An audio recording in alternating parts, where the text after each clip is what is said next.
Assalamualaikum warahmatullahi wabarakatuh. Video kali ini adalah alur cerita lanjutan dari series Donghua Tales of Holding Gods. Jadi, untuk kenyamanan bersama, silahkan tonton seriesnya terlebih dahulu ya. Terima kasih. Kaisar manusia generasi berikutnya. Qin Mu bingung. Gelar ini agak aneh. Jelas ada seorang kaisar di dunia ini, serta para pemimpin sekte dan pemimpin aliran dari berbagai sekte besar. Semuanya diatur dan diperintah, jadi apa yang akan dilakukan kaisar manusia? Tampaknya tidak ada ruang kosong di dunia ini yang dapat diperintah oleh kaisar manusia. Kaisar manusia bukanlah posisi yang tinggi, dan dia tidak memiliki kekuasaan, hanya tanggung jawab, jelas kepala desa. Kaisar manusia bukanlah posisi yang darinya Anda akan memerintah semua makhluk hidup, juga tidak akan memberi Anda kekuasaan untuk secara sembrono melancarkan perang untuk membunuh mereka yang tidak tunduk kepada Anda. Kaisar manusia adalah keadaan pikiran, semacam kebenaran dan keadilan. Setiap kaisar manusia memiliki segel berharga yang telah diwariskan sejak kaisar manusia generasi pertama. Aku telah meletakkannya di bawah tempat tidur, jadi pergilah dan ambil. Qin Mu pergi ke kamar kepala desa, dan memang ada gumpalan hitam di bawah tempat tidur. Setelah mengeluarkannya, ia melihat bahwa itu adalah segel besi hitam seukuran telapak tangan dengan ukiran aksara burung cacing di atasnya. Qin Mu menyerahkan segel besi hitam itu kepada kepala desa, yang berkata, "Ini adalah segel kaisar manusia, artefak suci tertinggi dari garis keturunan kita." Qin Mu melihat segel itu dan bergumam, "Kepala desa, apakah garis keturunan kita memiliki artefak suci lainnya?" Marah, kepala desa menghantamkan segel kaisar manusia ke kepala Qin Mu, menyebabkan bengkak besar di dahinya. Gumpalan besi ini kemudian diletakkan di tangan Qin Mu. Kepala desa berkata, "Segel kaisar manusia telah diserahkan kepadamu, jadi kamu sekarang adalah kaisar manusia generasi berikutnya." Sesederhana itu, Qin Mu terkejut. Tabib juga terkejut. Kepala desa selalu mengatakan bahwa tanggung jawabnya terlalu besar, bebannya terlalu berat, dan gelar kaisar manusia terlalu kuat dan mengejutkan. Karena itu, ia selalu berpikir bahwa upacara besar harus diadakan agar Qin Mu dapat mewarisi posisi kaisar manusia. Ia tak pernah menyangka kepala desa akan begitu saja melemparkan gumpalan hitam ke arah Qin Mu dan selesai. Tidak banyak yang tahu tentang gelar kaisar manusia lagi. Kita bukan sekte, juga bukan kaisar suatu negara, itu hanya warisan. Gelar itu diturunkan dari generasi ke generasi, jadi hanya akan ada satu di setiap generasi, dan biasanya orang terpintar dengan pemahaman terbaik akan ditemukan untuk mewarisi gelar tersebut. Orang terpintar di generasi ini adalah guru kekaisaran kedamaian abadi, tetapi kurasa dia tidak akan tertarik. Dia juga sudah menempuh jalannya sendiri, jadi akan sulit baginya untuk menerima warisan dan tanggung jawabku. Kepala desa menghela napas. Aku juga terlalu malas untuk keluar, jadi setelah berpikir cukup lama, saya memutuskan bahwa Anda hampir tidak memenuhi kriteria. Qin Mu menghibur, "Kepala desa, jangan memaksakan diri, kurasa kau masih bisa menemukan orang yang lebih baik." Tabib itu memasang ekspresi aneh sementara kepala desa hampir mati menahan diri. Bocah itu jelas merasa repot, dan karena tidak ada keuntungan, dia benar-benar tidak mau. "Keberanianmu sudah tumbuh banyak sejak kau pergi, berani-beraninya kau bersikap sinis." Kepala desa mencibir, "Apakah kau akan menjadi kaisar manusia atau tidak?" Qin Mu dengan enggan berkata, tentu, berikan saja semua pekerjaan kotor itu padaku. Sudah banyak yang harus kulakukan, jadi kaisar manusia tambahan tidak akan membuat perbedaan." Kepala desa terdiam karena marah. Dia berharap bisa menumbuhkan lengan hanya untuk memukul kepala pemuda itu sambil memarahi, "Banyak orang memohon padaku untuk mengajari mereka teknik pedangku, tetapi aku tidak mengajari mereka. Mereka memohon padaku untuk meninggalkan warisanku kepada mereka, tetapi aku tidak memberikannya. Berani-beraninya kau menolaknya seperti itu." Qin Mu menundukkan kepala dan menendang kerikil sambil berkata dengan kesal, "Aku tidak menolak, hanya saja gelar ini tidak ada gunanya." Kepala desa, "Kenapa kau tidak mengajariku ilmu pedangmu dan memberikan gelar kaisar manusia ini kepada orang lain saja?" Kepala desa tersenyum marah dan menatap tabib. "Katakan padanya, apakah dia menolaknya atau tidak? Apakah begitu memalukan menjadi kaisar manusia? Kau semakin berani." Tabib terbatuk dan berkata, kalian berdua bicarakan ini perlahan-lahan, aku akan pergi memeriksa cacing-cacingku agar mereka tidak mati kedinginan. Kepala desa dipenuhi amarah, tetapi kemudian tiba-tiba ia tersadar dan tertawa terbahak-bahak.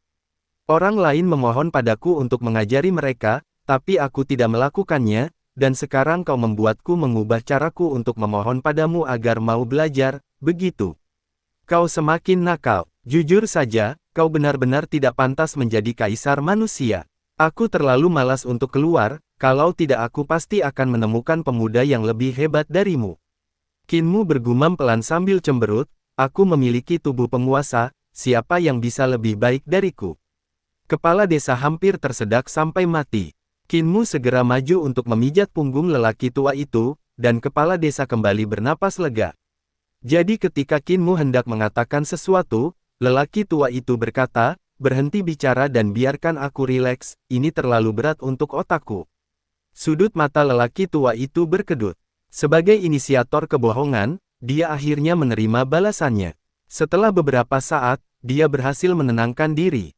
Itu hanyalah kebohongan kecil yang dianggap semua orang sebagai kebenaran, yang membuatnya merasa bangga secara diam-diam karena semua orang mempercayainya. Namun kini ia telah memilih Qin Mu sebagai penggantinya, jadi, mungkinkah dia juga sampai percaya bahwa pemuda itu memiliki tubuh penguasa? Terlalu banyak kebohongan membuatku tidak punya pilihan selain mempercayainya bahkan ketika aku jelas tahu itu bukan kebenaran. Ah, sudahlah. Kepala desa rileks dan tersenyum.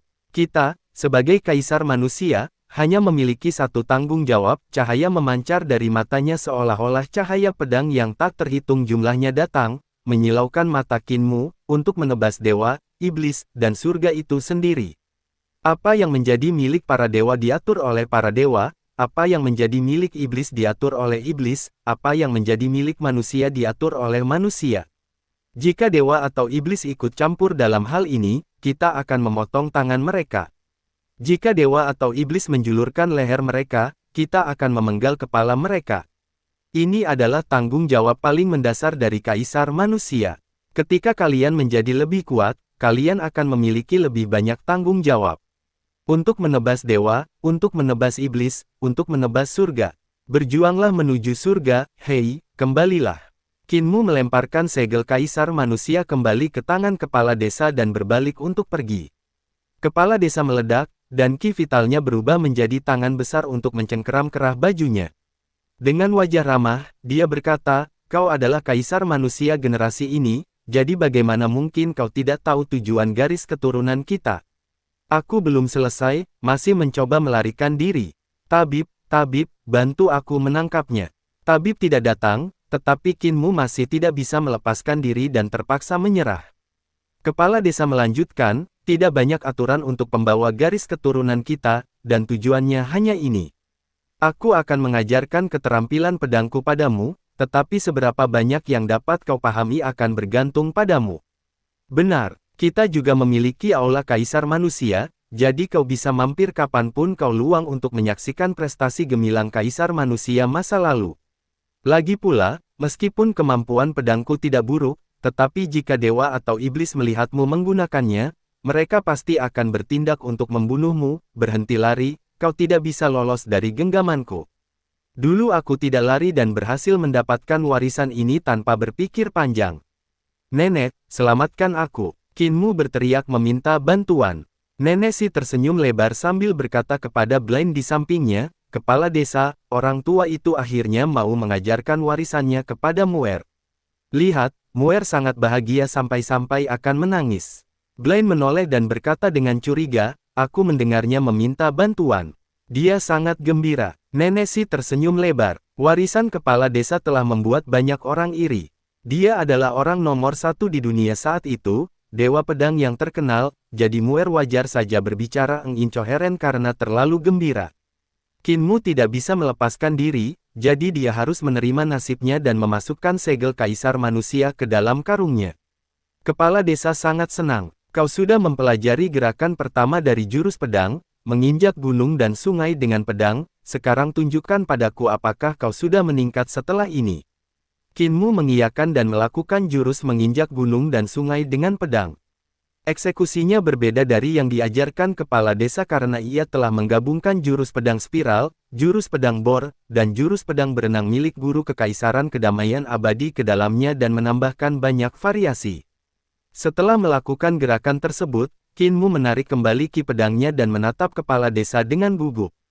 Kepala desa terkejut dan tampak berpikir sambil berkata, "Ini jurus pedang dasar yang diajarkan guru kekaisaran kedamaian abadi kepadamu." Qin Mu mengangguk. "Kepala desa, aku mengubah jurus menginjak gunung dan sungai dengan pedang yang kau ajarkan padaku, tidak menghormatimu. Apakah kau ingin memecatku dan mencari kaisar manusia lain?" Tidak buruk, puji kepala desa. Guru kekaisaran kedamaian abadi tidak buruk, mampu berkreasi dan menciptakan gerakan baru di atas 14 bentuk pedang dasar. Dia memang lebih cocok menjadi kaisar manusia, namun, kau juga tidak buruk, tidak terikat aturan dan bahkan berani mengeksekusi jurus menginjak gunung dan sungai yang telah kau ubah di depanku. Sangat bagus, sangat bagus. Benang ki vitalmu juga telah berubah. Apakah kau menggunakan jurus pedang spiral untuk memurnikan ki-mu menjadi benang? Qin Mu mengangguk. Kepala desa berkata, "Aku akan menggunakan kultivasi alam 5 elemenku sementara kau akan menggunakan jurus menginjak gunung dan sungai barumu, dan kita akan saling bertukar serangan." Mata Qin Mu berbinar dan dia tersenyum. "Kepala desa, jika aku mengalahkanmu dengan jurusku, bukankah aku bisa menjadi kaisar manusia?" Kepala desa memperlihatkan senyum dan memurnikan ki-nya menjadi pedang sambil berkata dengan santai, "Baiklah. Jika kau bisa mengalahkanku, aku akan membawa segel kaisar manusia ke liang kubur." Qin Mu menarik napas dalam-dalam, dan tubuhnya tiba-tiba berubah. Ia berubah menjadi wujud Venus Sovereign yang berkepala harimau putih dan berdiri di atas dua naga. Ki vitalnya berubah menjadi ki emas, dan ia mengumpulkan ki-nya menjadi pedang yang cahaya pedangnya langsung meledak. Pedang menginjak gunung dan sungai. Di bawah pedangnya, gunung dan sungai muncul seperti lukisan yang digulirkan untuk menutupi seluruh desa, mengirim kepala desa ke dalamnya. Ia tidak hanya menggabungkan bentuk pedang dasar guru kekaisaran, tetapi juga menggabungkan jalur melukis yang diajarkan oleh Si Tuli. Dengan ribuan gunung dan sungai yang membombardir wajah lawan, seolah-olah serangan itu adalah dunia nyata. Keterampilan pedang yang mendalam seperti ini tidak lagi dapat digambarkan sebagai keterampilan pedang. Itu adalah sebuah jalur pedang. Jurus pedang menginjak gunung dan sungai miliknya melepaskan kekuatan penuhnya, dan pada saat itu, cahaya pedang kepala desa berkedip. Itu juga jurus pedang menginjak gunung dan sungai, jadi seperti dua dunia yang bertabrakan. Tidak ada cahaya pedang yang terlihat saat kekuatan mengerikan meledak. Ci. Puluhan cahaya darah muncul di sekitar tubuh Qin Mu saat dia terluka di banyak tempat dan terlempar ke belakang. Ketika dia menabrak dinding toko daging, cahaya pedang muncul dan mengukir pola gunung dan sungai di sekitarnya. Ini adalah jejak yang ditinggalkan oleh cahaya pedang kepala desa. Sekali lagi, teriak Qin Mu dan menutup luka di tubuhnya saat dia bergegas menuju kepala desa untuk mengeksekusi jurus pedang menginjak gunung dan sungai lagi. Detik berikutnya, sesosok manusia terbang keluar dan menabrak rumah Pak Tuama. Ada pola gunung dan sungai lain di sekitar pemuda itu. Qin Mu terstunet saat dia meluncur turun dari dinding. Setelah mengoleskan air liur naga ke tubuhnya, ia berpikir keras dan terus meningkatkan jurus pedang melangkahi gunung dan sungai miliknya. Setelah beberapa saat, ia bergegas menuju kepala desa sekali lagi. Boom! Dinding bengkel pandai besi itu mendapat jejak manusia dan di sekitarnya terdapat pola gunung dan sungai. Pola ini sangat berbeda dari pola di dinding lainnya. Setiap kali kepala desa bergerak, pola gunung dan sungai itu berbeda. Mute menjulurkan kepalanya dari bengkel pandai besi dan melihat Qin Mu sebelum tertawa tanpa suara. Wajah Qin Mu memerah saat ia mengoleskan obat sebelum terus memeras otaknya. Menghilangkan semua kelemahan dalam jurusnya, ia meningkatkan keterampilan pedangnya. Sekali lagi, sosok manusia terbang menembus gunung dan sungai yang megah sebelum menabrak dinding div. Qin Mu berulang kali menabrak dinding, dan gambar gunung dan sungai muncul di hampir setiap dinding di desa lansia cacat. Hanya rumah nenek Si yang tidak tercetak. Qin Mu ingin bergegas sekali lagi ketika dia menyadari bahwa energi vitalnya telah habis. Dia tidak bisa tidak merasa terkejut karenanya. Kalah. Tubuh penguasa telah dikalahkan. Ia telah menderita kekalahan telak. Tidak hanya teknik pedangnya tidak sebanding dengan kepala desa, bahkan kepadatan energi vitalnya pun tidak dapat dibandingkan dengan kepala desa. Sepertinya dia hanya bisa mengambil alih gelar kaisar manusia. Kepala desa berkata dengan lembut, kau bisa menunggu energi vitalmu pulih sebelum datang lagi. Qin Mu menenangkan diri, baiklah.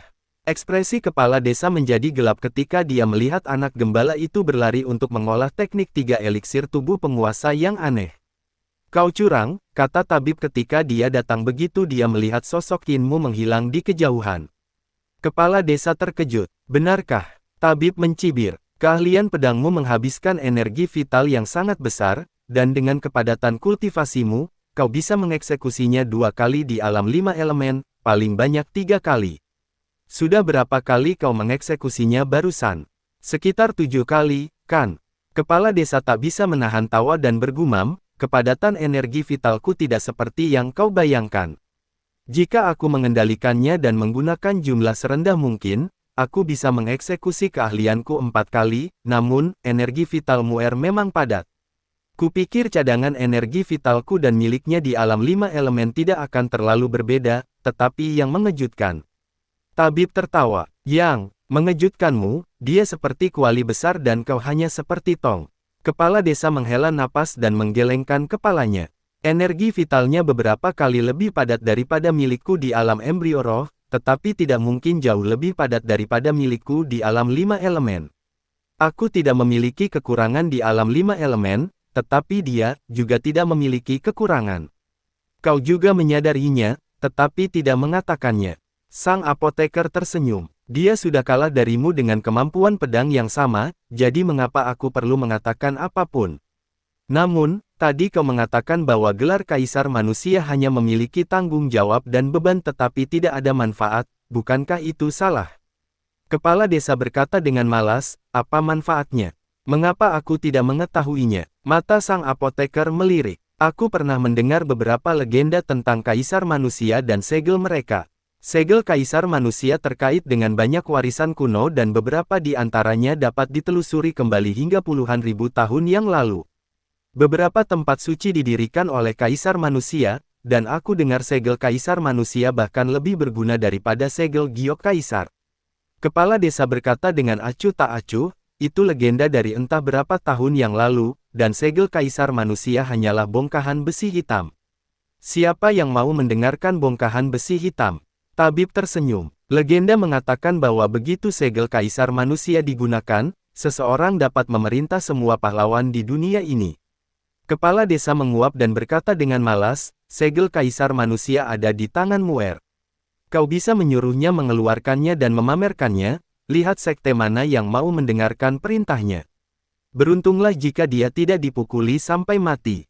Tabib berkata dengan kesal, kau jelas tahu itu sangat berbahaya, jadi mengapa kau memberikan segel kaisar manusia kepadanya? Kepala desa tidak lagi malas dan kilatan pedang melintas di matanya saat dia berkata dengan sungguh-sungguh, ini adalah tanggung jawab dan juga beban. Ketika beban ini diletakkan di pundakku, aku tidak mampu menanggungnya sehingga anggota tubuhku terputus. Namun, seseorang harus menanggung beban ini, aku tidak bisa membawanya ke liang kubur bersamaku. Beberapa hal harus dilakukan meskipun jelas-jelas berbahaya. Kepala desa menghela napas gemetar dan berkata, jika sesuatu dilakukan, ada kemungkinan kegagalan dan bahkan kematian, tetapi juga ada secercah harapan. Jika tidak ada yang dilakukan, bahkan tidak akan ada secercah harapan. Apa yang dilakukan kaisar manusia di masa lalu jauh lebih hebat dari yang bisa kau bayangkan. Muer cukup hebat. Tabib berkata dengan sedih, aku hanya merasa sedih karena Muer terseret ke jalan lamamu. Bagaimana dia bisa menang melawanmu? Dia tidak bisa menang. Nada bicara kepala desa sedikit bernada bangga ketika dia berkata, dia tidak akan pernah menang melawanku menggunakan jurus menginjak gunung dan sungai dengan pedang. Jurus ini mungkin dibentuk dari 14 bentuk pedang dasar, tetapi setelah aku memolesnya, sudah tidak ada kekurangan di dalamnya. Ketika dia ingin menggabungkan 3 bentuk pedang dasar guru kekaisaran ke dalam jurus pedangku, dia harus melakukan beberapa perubahan. Meskipun idenya bagus, cakrawala pandangannya tidak seluas milikku. Satu perubahan saja akan menciptakan kekurangan, dan semakin banyak dia berubah, semakin banyak kekurangan yang akan muncul. Tabib terceng astonished. Dia menghela napas gemetar dan memandang Qinmu yang saat ini sedang berlari dan merasa kasihan. Namun, dia bisa meminjam tanganku untuk memoles jurus pedangnya. Kepala desa tersenyum. Semakin banyak ia mengubah jurus pedang menjelajahi gunung dan sungai, semakin ia akan memahami pedang. Semakin ia memahami, semakin besar kemungkinan ia akan menjauh dari teknik pedang, menjauh dari keterampilan pedang dan mendekati jalan yang benar. Jika pemahamannya tentang pedang mencapai tingkat jalan yang benar, maka tidak akan lagi menjadi masalah apakah ada 14 atau 17 jurus pedang dasar. Mempelajari keterampilan pedang dan menggunakan keterampilan pedang hanyalah ranah teknik, itu adalah mempelajari dan menggunakan sesuatu. Jika seseorang ingin melangkah lebih tinggi, mereka harus berinovasi, yang saat ini sedang dilakukan oleh guru kekaisaran kedamaian abadi. Untuk melangkah lebih jauh, seseorang harus meninggalkan keterampilan dan teknik, yang merupakan ranah jalan. Kepala desa berkata, Muer saat ini berada di antara teknik dan keterampilan. Lebih baik baginya menggunakan tanganku untuk mengasah keterampilan pedangnya daripada dia meningkatkan kemampuannya dengan aku mengajarinya keterampilan pedang. Setelah beberapa waktu, kultivasi Qinmu pulih ke puncaknya, tetapi dia tidak langsung menemui kepala desa. Sebaliknya, dia duduk dan merenung dengan tenang. Dia mencoba menyempurnakan jurus pedang menginjak gunung dan sungai miliknya sendiri sehingga tidak ada kekurangan. Yang ingin dia lakukan adalah menggabungkan 3 bentuk pedang dasar guru kekaisaran ke dalam pedang menginjak gunung dan sungai tanpa meninggalkan kekurangan apapun. Dia jelas tidak bisa mengalahkan kepala desa menggunakan keterampilan kepala desa, tetapi jika dia meningkatkannya, ada kemungkinan dia bisa menang. Dia merenung dengan tekun, dan semua gerakan pedang dalam pikirannya kacau sebelum diatur ulang lagi. Dia kemudian mensimulasikan gambaran bentrokan dengan keterampilan pedang kepala desa dalam pikirannya. Namun, setiap bentrokan berakhir dengan kekalahan. Berbagai pertempuran disimulasikan dalam pikirannya, tetapi tidak peduli seberapa keras dia meningkatkan kemampuannya, dia tidak bisa mengubah kekalahannya. Beberapa saat kemudian, Qinmu membangkitkan semangatnya dan berdiri. Dalam badai di pikirannya, dia telah akhirnya berhasil mengalahkan kepala desa dengan jurus pedang barunya, jadi dia bergegas dengan gembira. Kepala desa, sekali lagi. Kepala desa tersenyum lebar. Baik, Qinmu bergegas dan menggunakan jurus pedangnya yang telah ditingkatkan. Dia kemudian terbang tinggi ke udara dan meninggalkan jejak darah di udara sebelum menabrak kandang ayam. Selusin naga betina berkokok dan menyerbu dengan ganas. Qinmu segera naik ke udara, dan naga-naga betina itu juga mengepakkan sayap mereka untuk terbang. Bulu-bulu mereka seperti pedang dan mereka menyemburkan api ke arahnya. Gunung dan sungai tiba-tiba muncul di udara dan membanjiri selusin naga betina itu. Setelah satu gerakan, mereka jatuh telanjang dari langit, dan bulu-bulu mereka berkibar di mana-mana. Qinmu mendarat di tanah, tertegun. Naga-naga betina itu berkokok dan berlari kembali ke kandang ayam, menutup pintu kayu dan tidak berani menunjukkan wajah mereka lagi. Kokokok, ayam betina tua itu berkokok dengan nada tegas. Qinmu melambaikan tangannya dan beberapa jejak tertinggal di pintu kayu oleh ki pedangnya. Kandang ayam itu berada di kepanikan. Qinmu terkejut dan menatap tangannya. Kapan dia menjadi sekuat ini? Muer begitu lihai, dia akhirnya bisa mengalahkan ayam. Puji Kripal, wajah Qinmu sedikit memerah, tetapi dia terus berkonsentrasi untuk memahami apa yang dirasakannya. Tiba-tiba, Mute melemparkan sebuah peluru pedang dan memberi isyarat, "Aba! Aba! Ah ah!" Qinmu berterima kasih kepada Mute. Yang dimaksud Mute adalah dia baru saja menciptakan sebuah peluru pedang dan dia harus mencobanya. Dia menggenggam peluru pedang itu erat-erat, dan energi vitalnya mengalir ke dalamnya. Cahaya pedang yang tak terhitung jumlahnya langsung terbang keluar, dan itu adalah sinar pedang yang tampaknya tidak memiliki substansi. Mereka dapat berubah bentuk sesuai keinginannya dan sealami energi vitalnya. Qinmu menggenggam peluru pedang itu dan meninju ke depan. Sinar pedang di dalam peluru pedang itu langsung berubah menjadi naga besar yang melesat keluar dan meraung melewati desa kecil itu. Qinmu terkejut, dan kepala desa juga terkejut sebelum menatap Mute dengan marah. Qinmu menarik tinjunya, dan pikirannya sedikit bergerak. Dia bisa merasakan seolah-olah peluru pedang yang digenggamnya erat-erat itu meleleh. Dia menggenggamnya lebih erat, dan sinar pedang itu berubah menjadi palu tempa yang besar. Saat ia menghantam dengan kekuatan dahsyat, ia menciptakan lubang besar di tanah. Ia melompat, dan cahaya pisau muncul. Matahari di laut timur 1000 lapisan gelombang memiliki cahaya pisau yang seperti gelombang dengan 1000 lapisan dan matahari terbit di langit. Keterampilan pisau kemudian ditarik kembali saat sinar pedang berubah menjadi kuas besar yang menyapu langit untuk menggambar lukisan naga banjir, yang melambung ke langit dan berubah menjadi tombak panjang sepanjang 12 yard. Kinmu meraih tombak di udara dan menusuk ke depan. Sudut mata kepala desa berkedut marah saat ia menatap Mute dengan tatapan tidak menyenangkan. Mute segera mundur ke bengkel pandai besinya dan tidak berani menunjukkan wajahnya. Tombak itu menghilang, digantikan oleh cahaya pedang yang tak terhitung jumlahnya yang membentuk gunung dan sungai yang luas. Pedang menginjak gunung dan sungai. Kinmu mendarat di tanah dengan terkejut dan gembira. Peluru pedang yang ditempa Mute ini sesuai dengan keinginannya.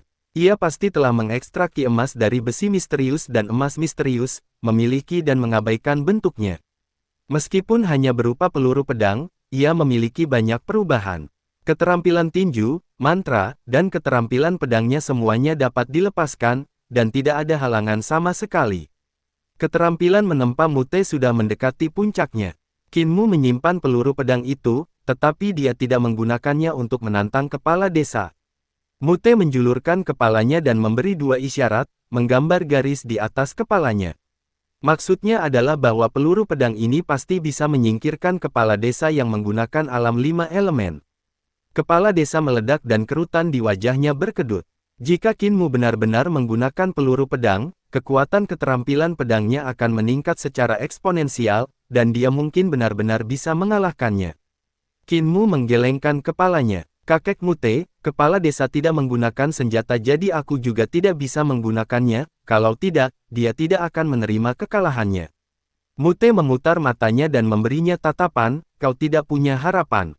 Kinmu terus berkonsentrasi untuk memahami dan meningkatkan jurus pedang menginjak gunung dan sungai. Namun, hasil dari setiap bentrokan selalu sama. Setiap kali dia gagal, dia akan mendapatkan pemahaman baru yang memungkinkannya untuk menyempurnakan jurus pedang menginjak gunung dan sungai lebih dan lebih lagi. Namun, dia masih gagal setelah setiap peningkatan. Akhirnya, setelah satu kegagalan lagi, Kinmu menemukan bahwa dia tidak dapat lagi meningkatkan jurusnya. Dengan pengetahuan dan pengalamannya saat ini, dia tidak dapat lagi meningkatkan keterampilannya. Dia terkejut sejenak, lalu tiba-tiba tersadar. Dia mengeksekusi salah satu jurus keterampilan pedang matahari terbenam di sungai yang bergelombang, dan keterampilan pedangnya seperti air sungai yang bergelombang dengan matahari merah setengah terbenam di tengah sungai. Dari matahari merah itu, cahaya pedang yang tak terhitung jumlahnya akan muncul. Dia hanya berlatih jurus ini sekali atau 2 kali, tetapi kekuatan yang dilepaskannya sangat menakjubkan. Seolah-olah dia telah menghabiskan 100 tahun untuk mengasah keterampilan ini. Kinmu kemudian yakin, dan dia berlutut di depan kepala desa untuk melakukan upacara pengangkatannya sebagai gurunya. Kepala desa tersenyum, bangun, tidak banyak aturan,